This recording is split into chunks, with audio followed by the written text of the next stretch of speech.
I wanted to show that clean elections can work and that independent people can go to Augusta and vote without the influence of big oil, big tobacco, big pharmaceuticals.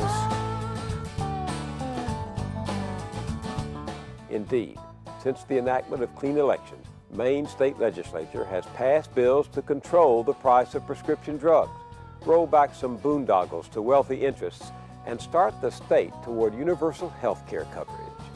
When the Maine Citizen Leadership Fund surveyed legislative candidates who used clean elections in 2002, it discovered that more than half said the availability of clean public funding was a very important factor in their decision to run for office, and more than a quarter said they probably wouldn't have run without it. Nearly all of them said they were very satisfied with the program and would use it again and tell other candidates to use it too. The fact that we had incumbents and challengers and open seat candidates participate to the extent that we did has to be regarded as successful. And given the outcome of this election, where we had a significant percentage of the Senate and of the House elected as clean candidates, one would have to think that that will only encourage others to run under the public funding option in the next round of legislative contests. And I think its success here indicates why it might be a model that should be adopted by other states.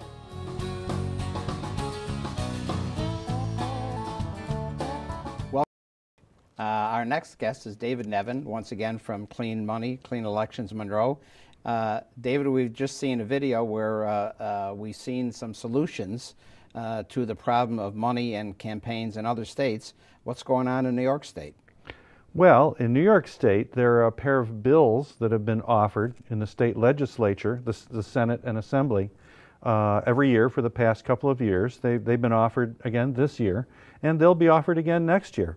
And the idea is to implement clean money, clean elections in New York State.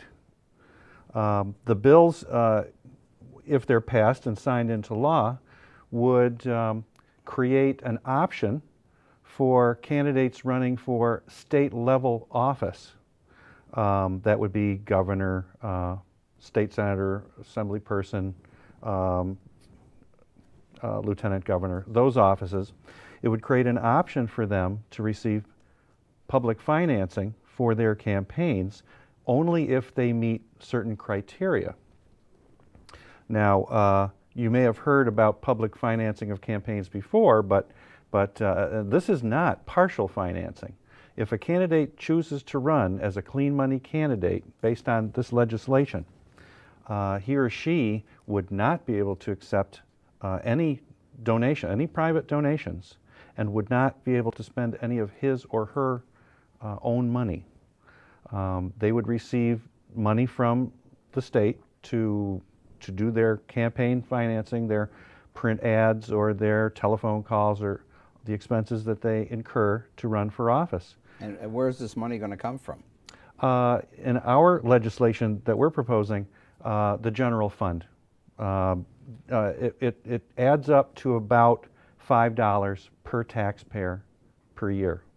So for $5, if I understand it correctly, what you're suggesting is for $5, the elections and campaigns would be taken out of the hands of special interests and they would be funded by the state. Yes, well, by the citizens of the state. By the citizens of the state. In order to receive public funding, the candidate would have to demonstrate viability. So just anyone can't walk in and just ask for money to run a campaign. Right now, in state law, in order to run for office as endorsed by a political party, you have to circulate petitions, and there would be an additional petition circulated for this process to receive public funding.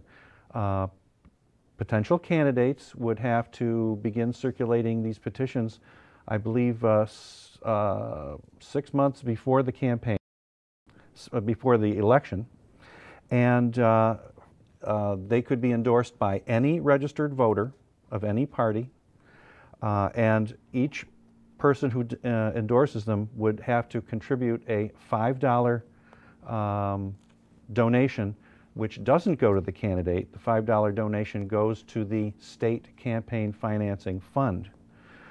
This is to demonstrate viability as a candidate.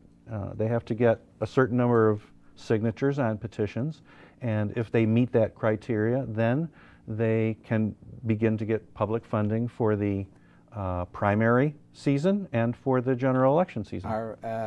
You mentioned that this has been introduced before. How is this working today? Are any of our candidates, current candidates, coming out in favor of this bill?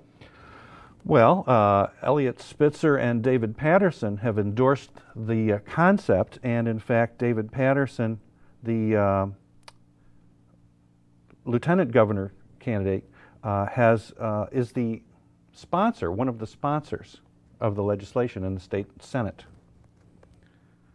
So it sounds like this is moving along then.